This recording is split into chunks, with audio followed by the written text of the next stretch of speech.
ওম শান্তি।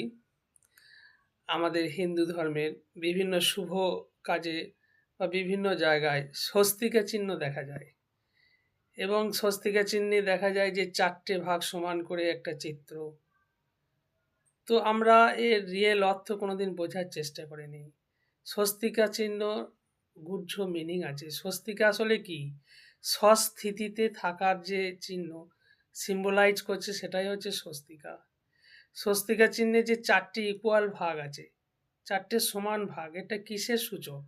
এটা বোঝাচ্ছে যে ৪ টে যুগ, সত্য, ত্রেতা, দাপর, কলি এবং প্রত্যেকটা যুগের আয়ু ১২৫০ বছর করে। এটা তারই সূচক।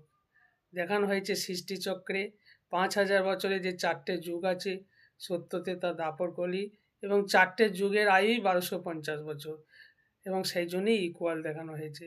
এটা মঙ্গলার্থে ব্যবহার করা হয়। আর স্বস্তিকা চিহ্নের পাশে গণেশের ছবি দেখানো হয়। এটা কি সিম্বলাইজ করছে? গণেশ অর্থাৎ জ্ঞান স্বরূপ। শিব বাবা আমাদেরকে এই জ্ঞান দিয়ে স্বস্তিকা চিহ্নে জ্ঞান দিয়ে আমাদেরকে বুঝিয়ে দিচ্ছে যে আমরা একে একে গণেশ হতে চলেছি। আমরা বিজ্ঞ স্বরূপ, আমরা জ্ঞান স্বরূপ হতে চলেছি। ওম শান্তি।